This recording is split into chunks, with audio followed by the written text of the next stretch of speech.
I'm Steve. We're with Franchise Frankness.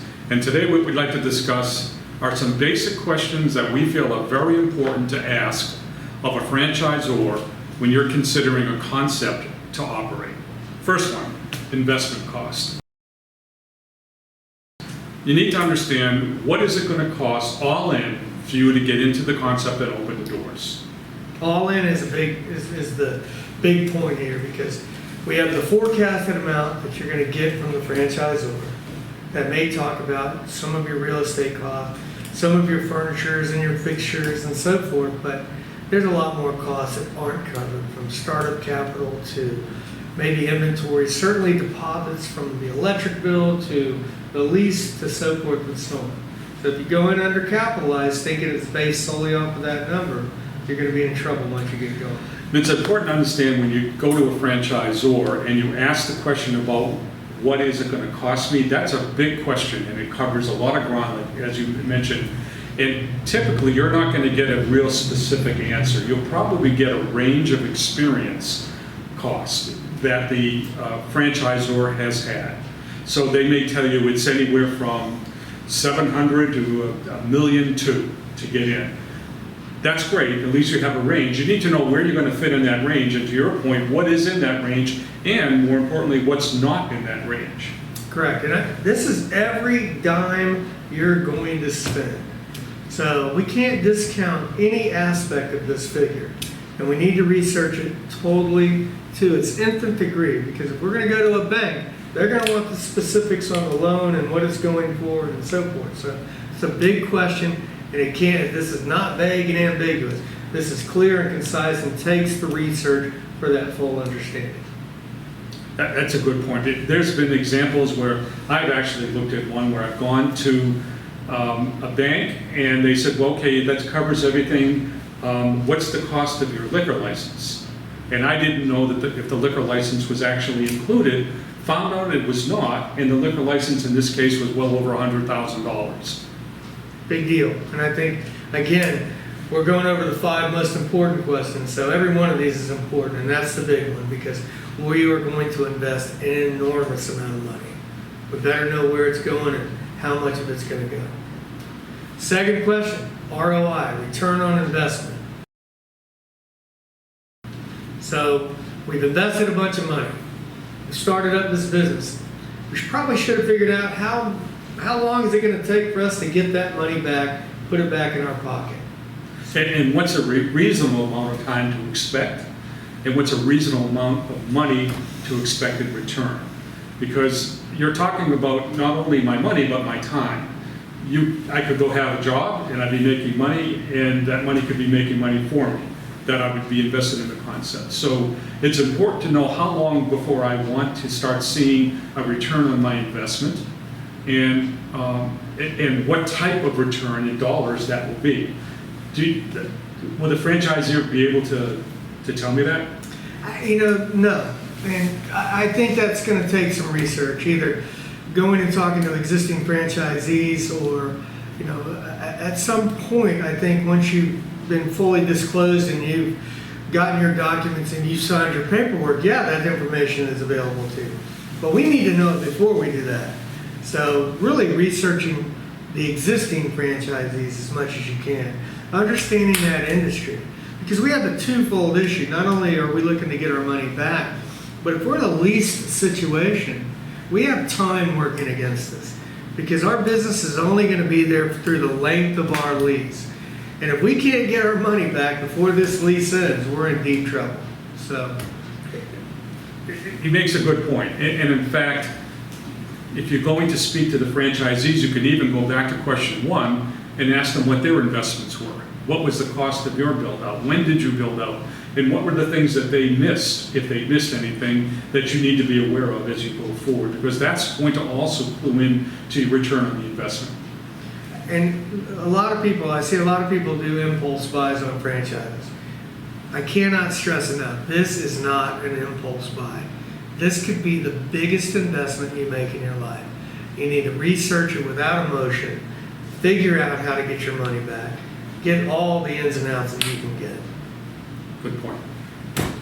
On to our third question, which are the fees. the franchisor is going to charge fees for you to access and use and operate their concept. You need to understand what those fees are, because as Steve says, you're going to be paying them for the length of term of the contract you have with that franchisor. So if it's a 10-year term, you're going to pay fees for 10 years, and that becomes a line item on your P&L for that business, or businesses if you're doing more than one, that you have to consider, because that impacts your return on investment as well. Absolutely. And whether you're making money or not, you're going to pay that fee. And I think understanding all the fees, from the franchise fee, what are you getting? What type of training are you getting? What additional costs are going to be absorbed by you? If you sign up and you have to fly from Oklahoma to Tampa to train, you're going to have airplane fees, you're going to have hotel fees, and so forth. So I think, again, we need to research all the fees and understand what it is that we're getting from them. We have the royalty fee so that we know that we're getting continuous support from the franchisor. At least we believe that. We need to understand that. If you're a restaurant, you're going to have menu updates. Is there any cost that you got to incur beyond the fee?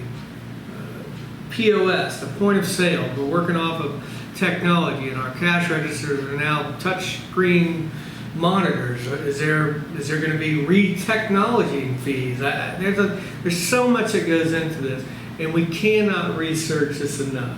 And that information is going to be available from both the franchisor and existing franchisees. And let's just understand what those fees typically will be. You've got the royalty. The royalty is going to be a monthly charge that you're going to have from the franchisor. It could be anywhere from 4 to 10%. And you need to understand that, because to your point, that's never going to go away. They're not going to forgive you the royalty. That's the charge that they have for you being in that business and getting the support that they should be giving you as a part of that fee. There's also going to be a franchisee fee to become a franchisee. That's typically a one-time charge that you receive when you're approved to be a franchisee. Now, they may stretch out the cost of that, and it could be anywhere from $25,000 to $50,000 or more. But whatever it is, you usually will pay that by number of concepts that you purchase. So if you buy 5, you'll be paying that 5 times. And it may be stretched over the time that you have to develop those 5. So if you have 5 years, you may be paying only when you start to get into the second one. But you need to understand when you're going to pay that, because that's going to impact your return on investment. The other fee to consider is the marketing fund. The marketing funds come in either local or national funding. And again, like the royalty, it's typically a percent of your revenue. Typically the revenue is gross revenue. They may drop out the discounts. They may drop out taxes, but you'll be paying on a revenue base on a monthly basis. Absolutely. And again, let's understand what it is that we're buying.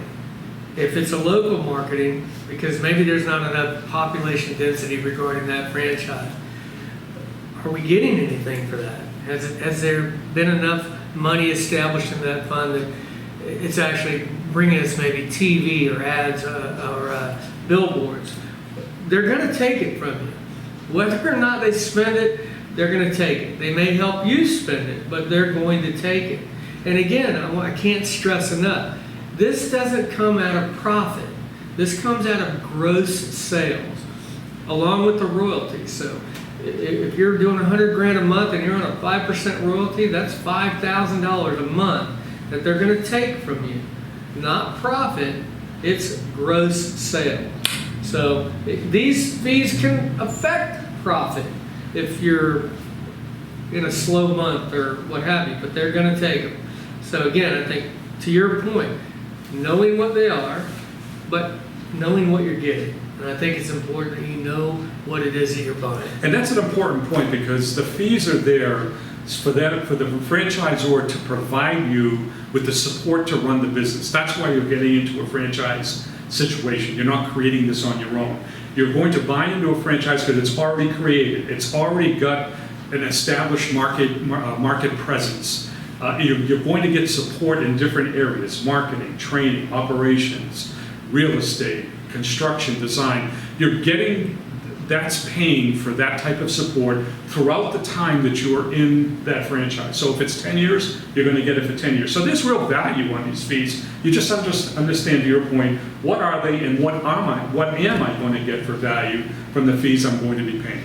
And typically, let's understand, the royalty fee is how a franchisor makes their money. Right. So they don't make it on the franchise fee up front. That typically covers training and the initial support and the marketing up front. The royalty, the ongoing fee that's taken on a monthly basis from a gross sale, is how a franchisor makes money. Next question, qualifying. Important.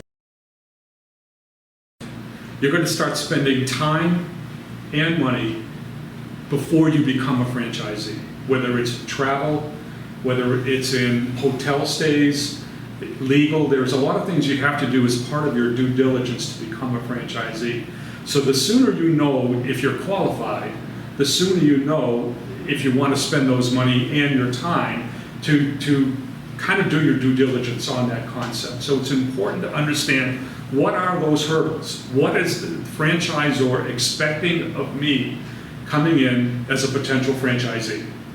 So if I'm a restaurant, or we're looking at a restaurant, they may look at operational experience. They may look at our background. They're certainly going to look at our net worth and what our credit availability is. And these are important because I like to believe, I want to be a part of a franchise that really does this, because you want qualified people, both financially and maybe experienced. It's going to lend itself into a question down the road about units failing, but there's a lot that goes into qualifying. Once you qualify too, you may then find yourself in an obligations type scenario where you're expected to do more than one unit. Maybe they won't sign you up without doing at least 3. So really, within the qualification comes the obligation, but understanding what those qualifications are is equally as important. The one that scares me is when you are easily qualified. Because then I'm wondering, are we dealing with a franchise that's more interested in just selling franchises than operating a successful long-term concept? That's a very good point. Then it brings us to our 5th question and our last question, which is, if the franchise has units that are out there operating, have they had any that failed? And if they have, how many and why? Big deal. Every business has a lifespan. At least very few of them that I've seen that have passed the test of time. Are we getting into a trend? Are we getting into something that's got the legs and the longevity to really give us that return on the investment? The research that you need to do, it could be difficult to find. Certainly the franchisor is going to be limited in what they're able to tell you. I think this is where you need to go out and do diligence on your own. Go visit the franchisees that are currently operating, the ones that maybe are in your area. Find out everything that you can. Research why the units failed. Ask as many questions as you can. There's not too many questions to ask. Was it an operational issue? Was it a franchisor issue? Because if you're in a great franchise, they're going to do everything in their power to ensure your success. So failures are scary. It really should be not necessarily a red flag to get out, but it's certainly a red flag that needs to be researched. And it's an area you can really get very good information, because people will always want to tell you why they're successful, but a lot of answers come on why you fail, because that's the experience part of running a franchise. Is that what was wrong? Was it bad site? Did I not pick a good location? Was it that I didn't have the training, or I didn't have the background to operate this correctly? Or was I didn't get the support that I expected to get? All these questions are a part of that due diligence that you have going in to look at a concept. Now, you may ask, well, can I have a list of those questions? Or how do I know what questions to ask? And where can I get all of this information? Well, first of all, you will get at some point the franchise disclosure document. But in this initial conversation with the franchisor, you will not have it, because they're going to want to know that you're already met a qualification hurdle that they're going to want to send one to you. Once you get that document, it's a big document. It goes through everything about that franchise from the day that they started. So it'll have information about what's covered in the fees. It'll have information about why they failed or where they failed and where they've been successful. That's going to be great information, and you'll get hundreds of more questions coming out of that document. But the initial questions you have, these 5 kind of cover the specific ones you need to go and decide, do I want to go to that next step? If I qualify, do I want that document so I can do more research on this concept, because you're going to be investing money and time in your life to operate this concept, and you want to make the right decision. Amen. And if, to your point, this is a big step, this is a big deal. So emotions need to be done away with, and research needs to be done, and your due diligence needs to be done. And these are important steps and important questions. So if you're going to do this and invest the amount of money it typically takes to start up a business, you better know what you're doing. Good point. I'm Steve Slowey, I'm Paul. and we're with Franchise Frankness. So if you need information, we're the source. Go to franchisefrankness.com, look us up, send us questions. We'd be glad to answer them. Thanks for your time. Nice shirt, Steve. Nice shirt to you too, Paul.